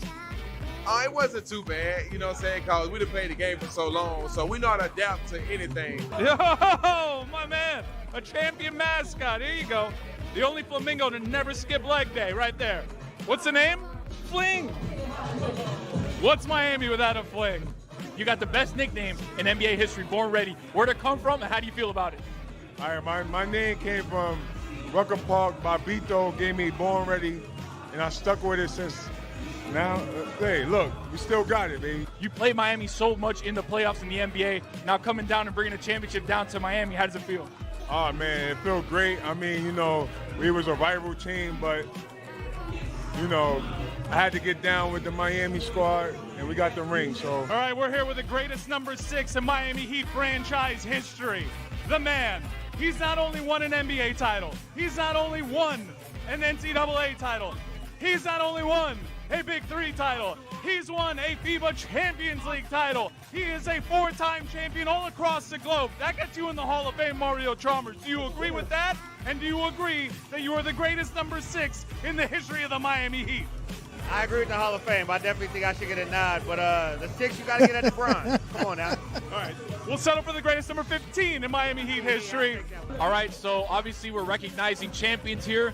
Mike just got recognized GM of the Year. Look what they brought him, a nice ice-cold margarita, complimentary. They said, you're a champion, right? And he said, yes, of course. They asked me if I wanted a margarita, and I said, I'm working. Bring it over. Here with legendary Miami Hurricane Jack McClinton, founding member of Miami 305, built this incredible world champion Big 3 roster. We have something in common outside of our passion for the Miami Hurricanes. I'm a bit of a GM myself. I built the Battle Cord champions. You built the Big 3 champions. How do you identify a championship Big 3 side, Jack? I'm a part of the process, but there's a lot of moving parts. It's great ownership, great partners. And we got great players. We want guys that are dogs. We don't care about nothing else. We want good energy. We want dogs. Guys are going to fight for the prize. Jack, how great was it beating the shit out of the Ohio State Buckeyes in that Cotton Bowl? Yeah. Ohio State, Miami, Game on the line. 5 seconds left. You're bringing the ball up court. Mario Chalmers is bringing the ball up court. Who is more likely to hit a dagger, you or Rio? Mario Chalmers. Did you see the Big 3? Did you watch it? Yeah, I've seen it. Mario, I've been telling the boys over at the show, Michael Beasley, one of the coldest bucket getters of all time, okay, no matter what. Can you give me a top 5 bucket getters in the NBA? All time? All time. I put Rio on the spot, too. You got to put Bees in there. You got to put KD, Kobe. Okay. You got to go with Michael Jordan first, Kobe, Kevin Durant. One of my personal favorites is always going to be D-Wade. Okay. And then MJ. Steph Curry. Okay. LeBron, man. LeBron, okay. We got some legends. We got some GOATs in the bucket getter conversation, Mike. 305, baby. Brought it to the house. Let's go. Think about Lance, and I always say every game, he was trying to fight. Not fight like fight, but like his energy was ready. We trying to win. Right. I don't care who we playing. It was the first seed, last seed. Lance treated like the championship. Every game, it was a championship for Lance. And we won the championship. He treated every game like that. And he treated me like a brother. That's love. Team 305, man. Appreciate you guys. Thank you so much. Why does no one who has played in the NBA understand the bucket getter? They don't get game? it down. How is it that no one understands? You can't put Beasley with Michael Jordan. Yeah, Like, we were very. You got to have Beasley. We were very kind to Lance Stevenson in the edit. On number 2, he just stared blankly for 35 seconds. Well, he was big. I mean, he was obviously. It was a title celebration. It was a bit of a cross situation. We had a couple things in there. I asked Mike Ryan today, did you blow in Lance's face? Because We were close. I was angling for it. He wouldn't have noticed. Here's the thing. No, he wouldn't. Very disrespectful move to be a surprise. I didn't feel like I was like a cranky anchor, right? I don't want to surprise him with blowing him in his ear. He would have kicked my ass. These basketball players, tall, big. Mario Chalmers is my size. Yo, Mario Chalmers, I mean, you laid out the resume there.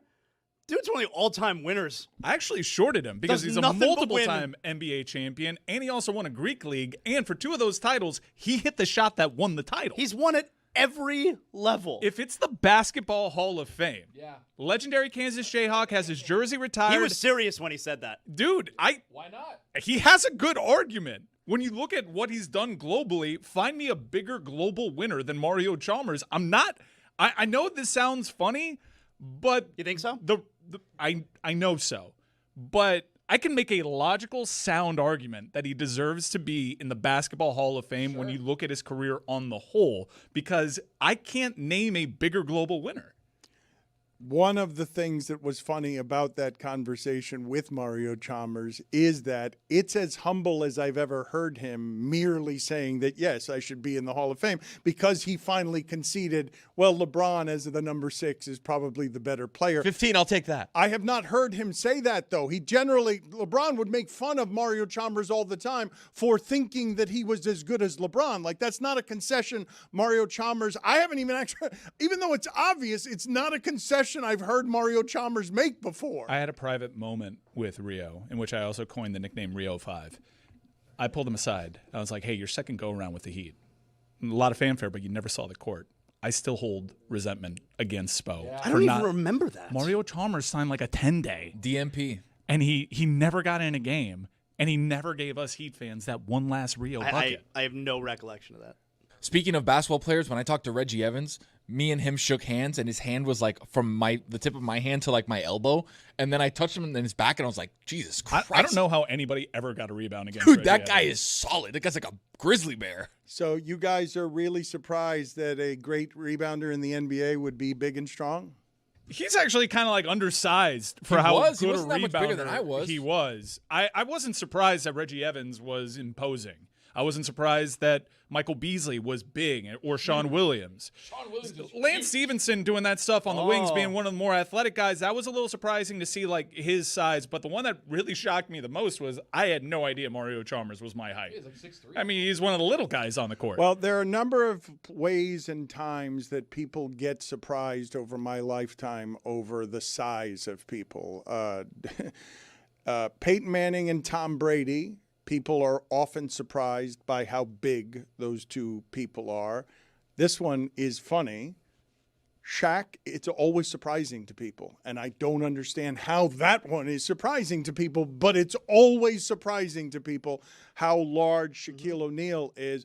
Brandon Marshall came through here this week, giant. I don't know how any cornerback ever covered anything that was happening there. Darren Waller came through here, and I want to actually play another clip from Darren Waller in the South Beach session with Darren Waller.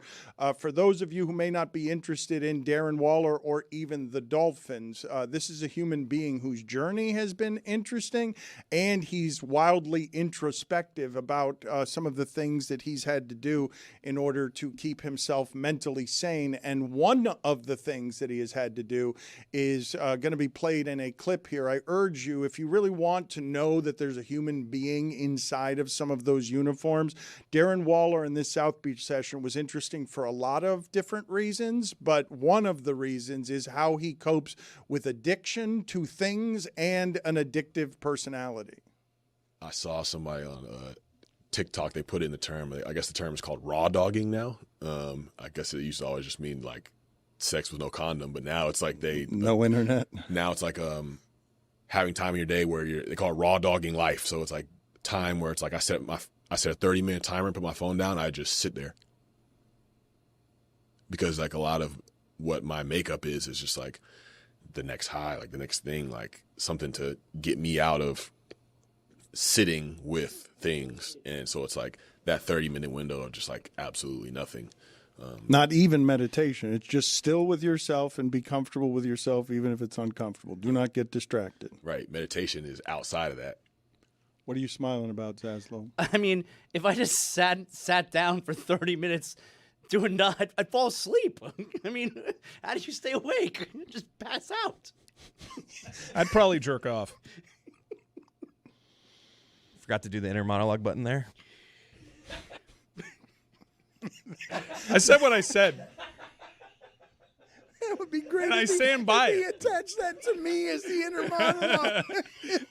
I didn't want to do that to you, pal. No, thank you for your grace in moments of I'll trouble. jump on that grenade. Yeah. I'll say what that was everybody's 30-minute monologue. What? Yeah. Without internet? Yeah, no internet? Well, that's what I'm saying, dude. That's good luck. raw dogging it. Good luck. You got to go back into the bank. Oof. Let's go out again to Jeremy to see if there are any updates on the Giannis Antetokounmpo situation. No, I've just been trying to figure out 3-team trades that if the Heat don't get Giannis, if the Lakers are in on it, maybe LeBron James comes back. But when you're talking about these two trades here, I mentioned before that Tyler Hero and Andrew Wiggins, if those were the guys that Milwaukee wanted because they wanted to have pieces for next year where they could compete, that helps their young core, and they're both movable contracts individually. The Jimmy Butler money is what everybody's talking about. Jimmy Butler coming off an ACL injury for a potential 2-month run with another team as $54 million. That's one movable piece is probably going to be tougher to put out in the market than Tyler Hero and Andrew Wiggins because Jimmy Butler didn't have a market before the injury. Now, as an expiring contract, he may for a championship team, but those are two pieces of this conversation. And the thing we really have to look at as well, everyone keeps coming back to the Heat having just 2 picks available to them, but the Heat have several different expiring contracts. They have different movable young pieces. So if they have conversations with Milwaukee about, all right, what's the package that you're looking for? It needs to include 4 picks and 3 pick swaps like the Warriors. Okay, which young guys do you want to have as a piece of this going with it? What money do you want? Do you want the expiring contracts of, say, Terry Rozier and Simone Fontecchio? Or do you want the guys you can have for next year in Tyler Hero and Andrew Wiggins? Whatever it is that you want, the Heat can take that and look at the rest of their roster and try to maneuver for a pick in 2027. Why does that matter? If you get that pick in 2027 and you can convince Charlotte to convey their pick, all of your picks open up and you have far and away the best package in the NBA for Giannis Antetokounmpo. I wonder what Mike does with the other 29 minutes.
An NFL starting quarterback will join us in 20 minutes. A number of different questions I want to ask you guys. Speaking of NFL quarterbacks, I don't know if you guys have seen the Pizza Hut commercial with Tom Brady. Tom Brady doesn't really need to be making commercials with the amount of money that he's making. So why does he? I don't know the answer to that question, but the question that I wanted to ask you about that commercial is, do you guys think that Tom Brady eats pizza? Because I assume he doesn't. He's anti-carbs. I assume he doesn't eat that pizza. Do you want, as a spokesman, someone who would famously not eat that product as your spokesman? But it doesn't mean that he doesn't order it like for his kids, for his family one night. Aren't they the official pizza of the NFL? I love Pizza Hut, by the way. It's a great spot. Pizza Hut! I love that. It's my favorite of the chains. He doesn't even eat tomatoes. So how would he eat pizza? Yeah. He literally doesn't eat tomatoes. If you spend that much money... You know about that white cheese pizza? I do. If you spend that much money to be the official pizza of the NFL, number one, you probably want me being pretty damn sure that you're the official pizza of the NFL. But number two, a good way to go about that is bring along the frozen face of Tom Brady, who's so associated with that sport. Yeah, but doesn't eat cheese or dairy or carbs. Ah, come on. Well, maybe he does now. He doesn't play anymore. What percentage of people know that? LeBron doesn't drive a Kia. Like, you'll pull up to the arena and LeBron's not and drinking do that, Sprite all the time? That Kia thing, but that's what a pitchman is. Okay, so you don't care, then, is the answer to my question. No, is the spot good? Big name. I do remember. Look, one thing that I do know is Tom Brady is doing a Pizza Hut spot. And for me to actually retain who he's doing that commercial for, that's impressive, because during commercial breaks, I am in that phone. I think I saw Drew Barrymore and Orlando Bloom doing a cruise commercial, and I'm like, they don't. I've seen that one. They don't MSC? go on cruises. They don't go on cruises. I think so. Is that MSC? I believe it's MSC. Mm-hmm. That's a good point that you got there, Chris, with when Mike gives you the from back there. That's got to feel It's a good pretty spot good if I about remember. you going to your weekend. Can we get, please, the sound here of people in Seattle are obviously very excited. Seattle doesn't win stuff that often. It's not, it's not a city, even though it cares about its sports deeply, that gets to win all of that much. And so during the live broadcast, News broadcast local in Seattle. Yeah, a news broadcast locally, you've just got basically debauchery and things that can't happen anymore on local news. It can happen anywhere else in streaming, anywhere else on the internet. This is not shocking anyway. Oh, cursing. We just had Al Michaels on yesterday, and he's like, yeah, it used to be a big deal if I said shit on the air, but now Al Michaels is just letting it fly because all of the standards here have gone to hell, except on local television, where you can't do this. So tell me, you were inside there. Be the f***ing Patriots. Redo. Try to say that again without the F-bomb. Redo this shit. We're about Okay, to well, too bad. Sorry, could you translate for me? Tell me. I mean, what was that like? It's our revenge against the Patriots. We're going to take the Super Bowl this year. Got so boring without the curse words. Well, it got drunker. It somehow got drunker after the curse words. Let's go. First of all, I should have told people there's a woman on a man's shoulders here, and the interviewer first goes to the woman on the man's shoulder, and it looks like Rachel Nichols trying to interview Wembanyama because she is high up there and she's cursing. But then he goes to the boring guy. First he goes to reset. He goes, hey, you cursed. Do that again without cursing. And she curses more. And then he just goes straight to the drunkenness. So tell me, you were inside there. Be the f***ing Patriots. Redo. Try to say that again without the F-bomb. Redo this shit. We're about Okay, to well, too bad. Sorry, could you translate for me? Tell me. I mean, what was that like? It's our revenge against the Patriots. We're going to take the Super Bowl this year.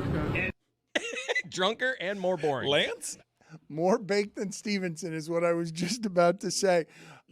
Tony, why is it that Mike Ryan did all of the interviews with the big three champions other than Reggie Evans? Yeah, I don't know. We obviously, it was very loud. They were having a celebration out there. They were getting the rings. They were getting the trophies. So we were getting people left and right. And all of a sudden, I get Reggie, and we're like, all right, we're going to do a little thing with Reggie. And then I look back, and then Mike's behind a sea of people on the other side by the restaurant. And I'm just like, Mike, you gonna do this? He's like, no, you got it. Pointing at me like, you got it.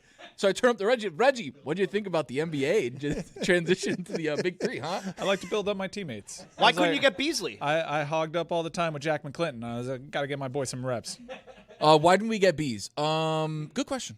Okay, I'm glad we've got a Tough good get. question. We did but talk not- amongst ourselves like that would be a good get. Yeah. See, he was the get to he was the number one though. Yeah, No, yeah. no. I think Rio. No, Well, Rio's no. number Rio was very clearly head and shoulders the number one get. Right. That's why we got him. You may have heard earlier in the show we were lamenting the possible end to the Panthers season about a week after Zaslow admitted for the first time that he was officially worried about the Panthers. Now, the Colorado Avalanche have been good for a very long time, and they are one of the teams, I imagine, that you guys are scared of, right? You guys are you're They scared. can't win the last couple weeks, but yes, they are very scary. I mean, I'm not scared of the Avalanche because if the Panthers played the Avalanche, it'd be in the Stanley Cup final. And if the Panthers are in the Stanley Cup final, they're definitely winning. Needed So, them to no, win I'm last not night scared. against Montreal, and they couldn't. Yeah, respectfully, I can't even look at the Western Conference right now. I'm looking up at a bunch of teams in the Eastern Conference. I'm sweating Buffalo. So I'd like to get to some sound here, though, of the Avalanche radio announcers that I want to play for the audience here. If you have not heard this, let's play that sound. You hear that? That's a bunch of people who have chosen to leave a city on purpose for a lot of reasons. But they continue their fandom. Denver, Colorado. This isn't Philadelphia, Pennsylvania. You left for a reason. Leave your allegiance there, too. 1:55 to go in the third period. Want to be a Flyers fan? Stay in Philadelphia. That is such loser shit. So the Avalanche, the game's in Denver, and the Avalanche are down 7-3 at the time. So the crowd there's a big "Let's Go Flyers" chant going on, and the play-by-play guy he can't handle it. 10 years ago, Tom Brady called soda poison for kids. He's not wrong.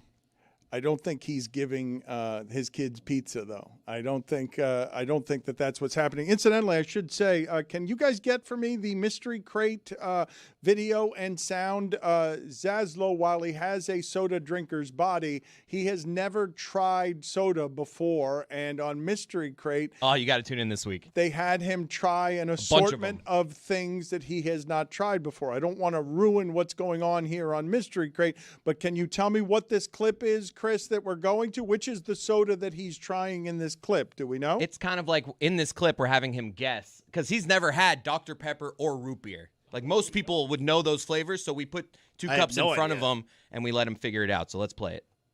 All right, and this is actually the big one because root beer, Dr. Pepper, people are like stunned when I tell them I've Yes. never had either one. All right, here we go. All right, here we go. Down the hatch. So this is either Dr. Pepper or root beer. So what is the distinctive flavor that you Oh, can he hates it tell? right now. He doesn't like it. I bet I know what it is. I with guarantee that you, I reaction. just want to guess which one it is. Tastes yeah. like toothpaste. Oh, I know which one it is. Yeah, that. Ugh. I mean, let's just have him guess. All right, Oh. so 0. It actually is toothpaste. It's all a gag. No, no. I give that a 0. All right. That's What- so what- bad. I bet I know which one it is. What is that? Let's let him guess first. What Hold if you on. had to guess? I don't know. Is I there have a no distinctive idea. flavor that you can tell out of that. Yeah, toothpaste. I know what he's thinking. All I right. just drink Crest. That had to be root beer. Had to be It root was beer. root beer. Oh, it's Yeah. gross. Had to be root Do beer. you I love root taste beer. any licorice? No, it tastes like toothpaste. It's horrible. It's quite the ensemble you got there. You look like you're in like a 1990s hot dog commercial that can't afford licensing. I would. Don't ever put root beer in front of me ever again. It's That guy, disgusting. undercover cop. Yeah. He's that, a cop. That guy's trying to like sell you tickets outside of a sporting event. Why hey, is you guys everything I wanna see the wear game? undercover cop? Why is that the go-to? I'm selling two. Undercover. I'm not an undercover cop. Stop saying that. That's what a cop would say. Two things about me everybody knows. know- I'm not an undercover cop, and I'll never be a cuckold. You know, if you're a cop, you have to tell me. It's entrapment. I'm not a cop. You're not a cuck? That too. You're not an undercover cop, and you're not an undercover cuck. I would never be an undercover cuckold. But you are a wrestling fan. Oh my god! And you look like one in that video, too. I'm very excited for tomorrow. Yeah. Tomorrow's great. Tomorrow's great. I got to tell you, a solid argument for judging a book by the cover. You look like a wrestling fan. Okay, I'm proud of that. Yeah. I don't care. I used to hide it as a kid. I don't hide it anymore. Yeah. I'm very comfortable with myself. Yeah, I was very embarrassed as a And, kid. It was like a shame, you know? I'm also one of those self-hating wrestling fans because they mostly look like Zaz, and I try to think that I'm better than them when I'm a bigger nerd. You're not any better than I'm me. not any better. It's Royal Rumble Matter of fact, weekend. you're worse than me. Yeah. Wow. But not solid argument. I'll wear it. The second best pay-per-view in all of pro wrestling Very is exciting tomorrow. the Royal Rumble. Yep. As you know, Dan, as the lore goes, the winner of the Royal Rumble, both men's and now women's, because we're allies, they go on to main event WrestleMania. You guys are moving too quickly away from the genuine horror that was on Zaz's face and on his breath when he had this particular root beer. That is genuine, and he's horrified, and I didn't think that anybody would ever have that reaction to drinking soda of any kind. Like soda, whether you like soda or not, very few people, I think, are just totally disgusted by soda. Dan, this was not performative whatsoever. I'm never performative, okay? It's the real thing right here. I'm never performative. That's the worst thing I've ever drank. This is my real voice, not a performative voice. I want to show you guys a little bit of video here. I don't know how surprised you were or weren't about Chris Fowler. Good job getting that wrestling shit out of here. I thought Mike was setting it up well, but we showed him who's boss. Just trampled his ass. Chris Fowler is in the weight room. One of my favorite Instagram followers. It's so hard for me not to answer that voice. Like, I can't tell you how much difficulty I'm having not arguing. Yeah, there was a little lull in the action, and Mike just slid in to make sure there was no awkward silence, and he did the wrestling thing, but I decided, fuck you! This inner monologue is unbelievably accurate. Like, I don't know what to do with the fact that the monologue is what's actually happening in my head, and I want to sort of have chemistry with my inner monologue, but you keep instructing me not to talk to my inner monologue. We should go back to the wrestling talk. Go to hell! Oh, now you're trying to be Phil Henry? It's Hendry, no one's gonna notice. I said Hendry!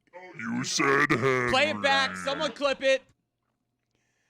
Chris Fowler is in the gym, and for those of you who do not know, Chris Fowler is jacked and works out very hard. He is somebody. I was not expecting Chris Fowler to break out the guns and break out.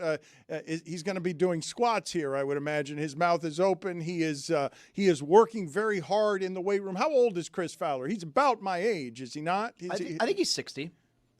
So he's working out hard here, and I want to put up as well John Harbaugh. How much did John Harbaugh end up squatting the other day in a way that impressed you guys in the gym? Because John Harbaugh is also roughly about my age. So Dan, in the first one, we saw Chris Fowler doing more of a deadlift, right, with a trap bar, than it was a squat. So we're gonna see John Harbaugh, who did 405 on the squat rack, with a little bit more of a helpful squat bar.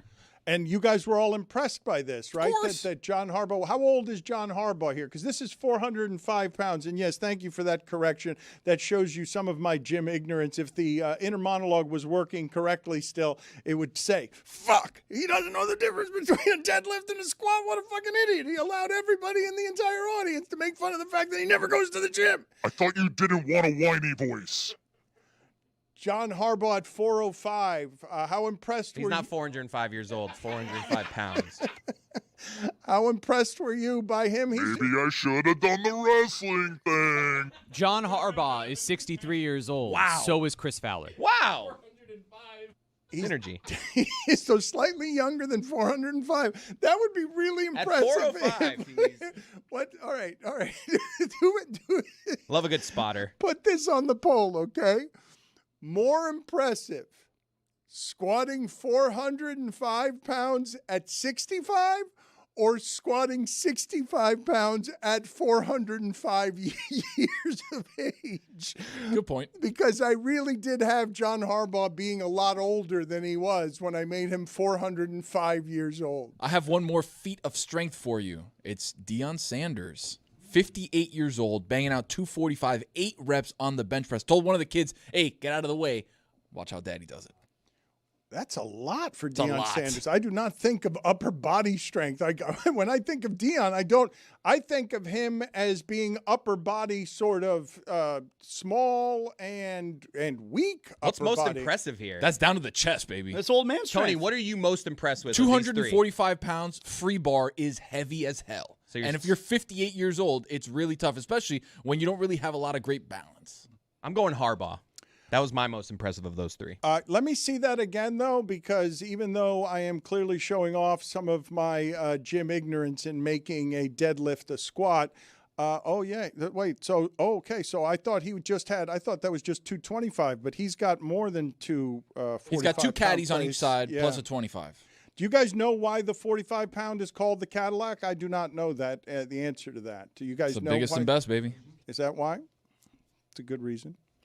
I have here in front of me, Darian Mensah has done an interview with on3.com, and he says the reason for going to Miami, leaving Duke for Miami is, quote, I want to make the NFL. I want to be a first-round draft pick, and all signs point towards Miami. He says Miami's going to take me to the place I want to go, which is ultimately the NFL. They've got NFL coaches.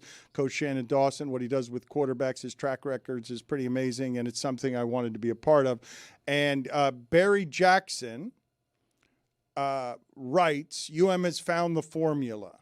Keep signing a very good quarterback in the portal every year. Keep showing them what this coaching staff and OL and weapons can do for them to help their development for the NFL, how they can play for an elite team and showcase their skills. Success begets success and will fuel this formula. Forget grooming quarterbacks and recruiting. This is the formula to remain championship contender every year. There is some risk you'll miss out on a quarterback one year, but this is the formula. It would make sense, right, to go when you go Cam Ward, Carson Beck, Darian Mensah, it seems pretty easy, right, that if college football is going to become professional football would love to just be able to go and grab quarterbacks that are already developed instead of having to develop them. But in the pros, you have salary caps, and the greatest advantage you can have is a quarterback at value. You don't have to worry about that in college. Just go get the most expensive quarterback and make sure you've got a quarterback. It is a very high-stakes game, and I don't know how sustainable it is. Tim's right to outline, like, you run the risk of in an all-in move, not cashing in, and all three quarterback pursuits, Cam Ward, Carson Beck, and Darian Mensah, if they didn't land on those quarterbacks, they would have had to go with Emory Williams, someone that was on the roster. And as it's played out, Cam Ward going number one overall, Carson Beck going to a national championship. Like, those bets cashed, but it was risky, and I don't understand why Miami keeps signing up for this specific process. We are joined now by somebody who was a very good college quarterback, played for a lot of years, 7 years. Tyler Shuck was with the Saints this year, had a great rookie season for the Saints, actually turned their season around as soon as he started playing, was a bit of a surprise. He went 5-4 as a starting quarterback. It is good to see his face here. It's been hidden behind a helmet. So, Tyler, forgive my ignorance here. You went to you were in college about 6 or 7 years, correct? That's correct. Yeah, not by choice, but through COVID and the medical, I was able to outlast it, and had a blast, learned a bunch. Was at Oregon, Texas Tech, and finished up at Louisville. And so when you went through that process and you imagined whatever it is that your life would look like in the pros, how close did it come to resembling what actually ended up happening?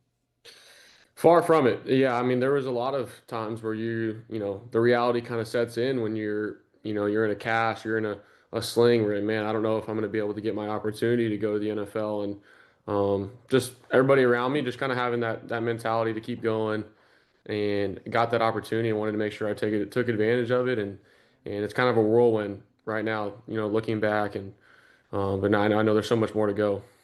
Given how difficult the position is, given how fast everything moves, can you now be honest about whatever was happening in your first game if you had a piss your pants moment where you're like, this is all too much. All of this is too much?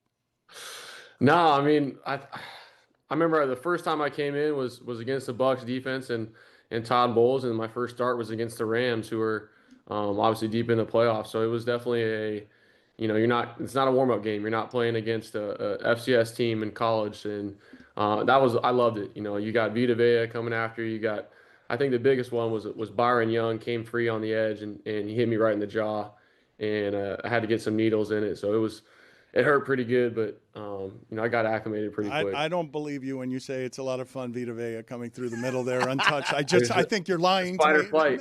Fight or flight. No, but then I believe that you're lying to us when you say it's a lot of fun to see him coming through the middle unblocked. Nobody wants to see that coming up the middle. No, you just run. You just run for your life.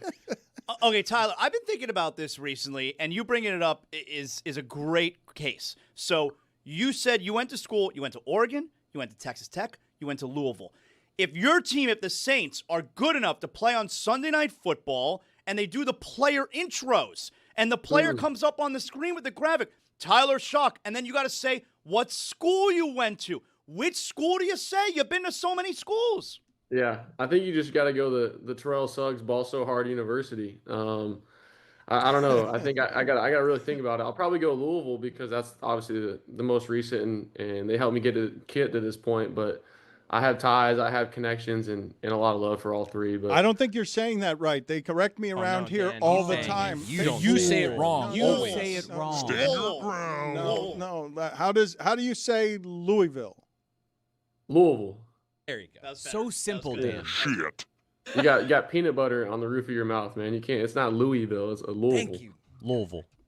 What bothers you more, when people mispronounce that or your last name? Because I'm sure you ran into plenty of coaches in your day that have butchered that last name. What's the worst pronunciation of Shuck you've heard? Shao, Shug, Shoe, Shuff, Show. I mean, it should be all those things, but Shuck. It kind of fits in New Orleans because there's so many weird words here that you just have to memorize it, and it fits. And you're kind of shucking oysters. You got the F word that correlates with it, so it works out. Are you allowed as a starting quarterback in the NFL to just simply answer this question? And you can tell me whether you're allowed without answering it. You don't have to. Just, are you allowed to answer who's better, Sam Darnold or Drake May? I don't know if I'm allowed to answer it, but I think both those guys are playing really well. I'm obviously a huge fan. I grew up watching, Sam Darnold when I was in college, wanted to be like him, and obviously Drake, getting to know him. We have similar quarterback trainers, the same guys, and I'm watching their film. It's hard not to be a fan. Let me do this another way with you, because you're already expert, even though you're a rookie, at not answering questions as a quarterback. Yeah, it's a real brain buster. Rank the quarterbacks as a starting quarterback. I'm sure who's better? I'm sure just he had who's to be better? quick on his feet Just there. who's better, Drake May or Sam Darnold? My guess is if someone asks him that privately, he's allowed to answer that question. He's just not This isn't in allowed private, though, Dan. He's not allowed to answer it publicly. There's a couple guys no one's watching. So can you tell me, Tyler, what are your go-to cliches in front of your locker when the reporter asks the question you don't want to answer? Because you've got a game plan here. You've got a playbook for how not to answer questions. So just take me through that. Well, there's two trains of thought. You can go the Seahawks, Marshawn Lynch. I'm just here so I don't get fined, which is, ill-advised for my position. So I usually you kind of resort to the miscommunication. I mean, it was just a miscommunication. It was we're gonna have to go back to the drawing board. Oh, drawing board's a good one. Love a drawing Go board. back That's a to the good drawing board. We'll refocus. I don't know. You gotta go in there and you gotta play it cool.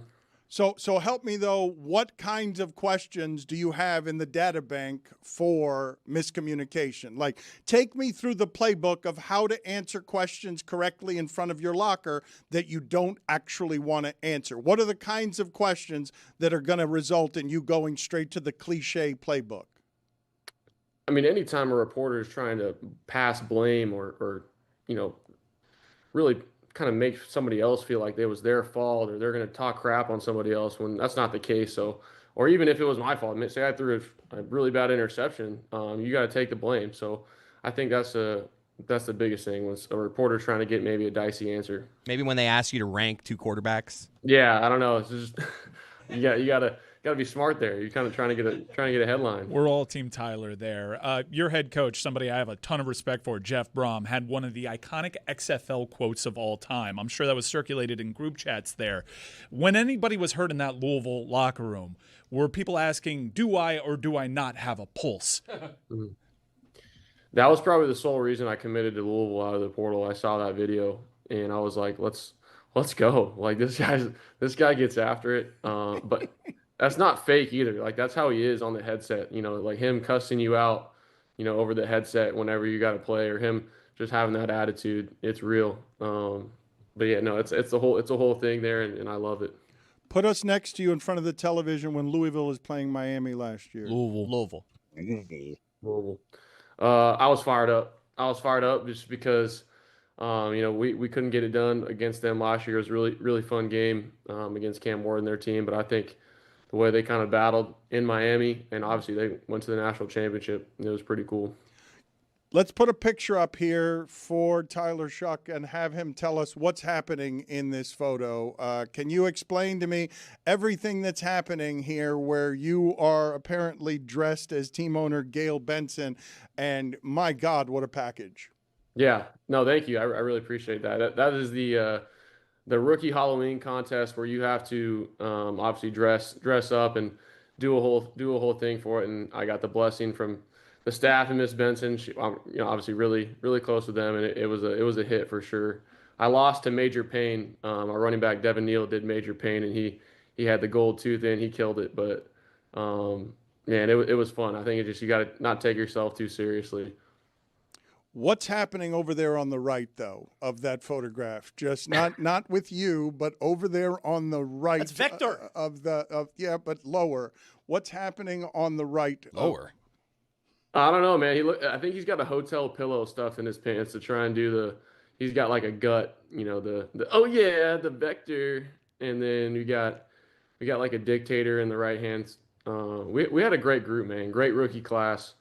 And I think that was the best part. The whole team loved it. You had to be nervous to ask the owner for that, though.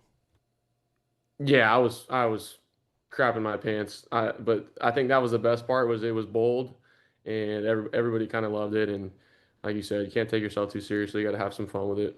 Most of the people talking about and critiquing whatever is your performance don't understand the difficulty of all the information that you have to process in 25 seconds. So if you were trying to explain to somebody listening to this, all right, let me explain to you this play call, how long it is, what it sounds like, what's just come to me through the helmet very quickly. What is the most complicated thing that you could say right now as just a play call, and explain what that play call is? The most complicated sounding play call you guys have that has to get in there in 25 seconds. Oof. Oh, yeah. I mean, you can go any way with that, but I can give you a different version of our offense. I don't want to give our plays out too much, but it'd be come on, Moda give us flop one left, of your plays. Moda flop left stack, you know, F buzz, pop raptors toss, double post wheel, can to duo spot, and then you got multiple reads within that. You got a pass run option. You got your 1 high 2 high, then you can let it ride. Then you got a protection element. Say you get, you know, a pulling guard on that one. If you get pressure, you're gonna kill the protection to get you into 6-man pro to still run the pass. But if you get kind of a shell look, you're gonna go to run. You got the play clock clicking down, and you got to snap the ball. I think he likes us. He's not just on with us for that reason. Maybe working a promo. All right, we'll do Shuck Yes or Shuck No with him about Super Bowl parties. Are you ready to play the game Shuck Yes or Shuck No with us as I offer you an assortment of Super Bowl options for a Super Bowl party? Shuck yes. Okay, pizza. This guy gets it. Good job. Pizza, Shuck Yes or Shuck No? Shuck yes. Super Bowl commercials, Shuck Yes or Shuck No? Shuck yes. You just got to make sure they're not, you know, at 100 volume. Watching the game with no sound, Shuck Yes or Shuck No? Shuck no. Hot dogs, Shuck Yes or Shuck No? Shuck yes. Chicken wings, Shuck Yes or Shuck No? Shuck yes. Cupcakes and cookies shaped like footballs, Shuck Yes or Shuck No? Shuck no. Halftime show, Shuck Yes or Shuck No? Shuck yes. Super Bowl squares, buying squares, Shuck Yes or Shuck No? Shuck NA. I don't know if I can even answer that, but if I was not playing, this guy is good. Just go Shuck No, I think. Shuck NA. Pointed out the mic there, Dan. Yeah. Better Get quarterback. Chuck, Dan. Come on, have some better questions. What are you doing? Dan. Better quarterback, Dan. Sam Darnold He's or on my ass. Drake May? Shuck yes or shuck no? Shuck you, Dan. Yeah, now let him promote his stuff. Promote it. Let's go. What are you going to be doing this Super Bowl Sunday? Man, there's a couple options. I might be in the hospital when my wife's giving birth to our first son, or I might be watching the game, or probably both, maybe. But unfortunately, we'll be down in San Francisco, but we'll be here in New Orleans. Congratulations, sir. It was fun watching you, and it was fun talking to you. Appreciate the time and appreciate your interview style. Thank you, guys. Appreciate you. Yes, sir. I like that young man. That I'm a Saints fan team. now. That Kicking off Saints team Super is Saints going fan. well. I tried to tell you. I like that Saints Tony team. was right. I tried to tell you like guys. that Saints team. I tell you guys that he Look at rocks. us. That's how you kick off Super Bowl week. Right there. Yeah, Shuck you, Dan. that was great. That was incredible. Impressive young man. Put it on the poll. Is Good looking, too. the best way to kick off Super Bowl week by saying, shuck you, Dan, because I think I agree with that. Are you guys excited for what's coming next week? Because I kind of dread all things Radio Row, and it's storming toward us, but we will have a whole lot of guests, and you know that Dominic Foxworth said last week with us, it's like, I don't listen to you guys' show for the guests. I don't want guests. I want you guys doing show. Fred Warner, Tuesday. Hell yeah. Ooh, that's a big get, Shuck Dan. yeah. Shuck and Fred Warner. I think we should play Shuck Yeah or Shuck No with all of Everyone. the guests. Yes, Fred exactly. Warner. Yeah. You know the QB for the Saints? Just see how many questions it takes before they say, shuck you, Dan. Yeah, that's great. I'm more excited for the Royal Rumble. Yes, Dan, I thought that's the direction you were going in. I think the biggest story in sports is Denny Hamlin. Yeah! Wait a minute. I was just endorsing you. No. We're in this together, buddy. No. Wait a minute. You were at the wrong microphone there. cathedral of No, you were at the wrong microphone. That was not inner monologue. That was inner micologue. His dad died in a fire. Come on. This is the dirty demon of debate. This is not the inner monologue anymore. Shit. Seem to have worked myself into a predicament. Quick, go to Zaz on his Royal Rumble No, top I want to five. talk about it's a Denny good idea. Hamlin. No, I want to talk. No, I'm dying to talk about Denny I promise Hamlin. it worked I really can't hard talk on him. enough about Denny Hamlin. Let's talk about Denny Hamlin. Oh, okay. One door closes. Denny Hamlin, if you're familiar with his story, heartbreaking loss. He's basically the Buffalo Bills. He's never won Where's a the championship. gearhead? Really? I'm going to touch on serious subject matter. Let's make sure that we have the video of him speaking Juggle more to, things. Bob Pockrass. Denny Hamlin had a heartbreaking championship loss. Devastating. They were in the pits. Kyle Larson takes a gamble on the tires. Denny Hamlin loses a race that he was completely controlling, and the Cup championship, eludes him once again. When all the stars appeared to be aligning for him, he wanted to win that title. He wanted his terminally ill father to watch him win that title. And months after that devastating defeat, Denny Hamlin's terminally ill father passed away in a tragic house fire that also injured his mother. I can't even imagine the devastation. Denny Hamlin, NASCAR season is starting this Sunday with the Clash at Bowman Gray and then Daytona on the horizon. He sat down with NASCAR's preeminent journalist, and these are the first words that I've seen Denny Hamlin speak. And visibly, if you know what he looks like a man that has gone through hell. He is absolutely wearing this tragedy, and he gives voice to it. Your heart breaks for Denny Hamlin here. How are you doing? Okay, as to be expected. Does it look like your mom is doing okay? Yeah, she has good days, bad days, but getting better. Did you consider not racing after everything that happened? I mean, I've considered all options. I made a promise to Joe, to Gibbs family. Do you think it's going to be difficult to race? I don't think so. I think that, once I get in the swing of it, it'll actually be good, to get back to it. I haven't locked in for the season necessarily quite yet. And is there anything you want to say to so many people have reached out and said things on social media? I'm curious if there is. Anything you want to tell people? Or Well, I try to answer back some.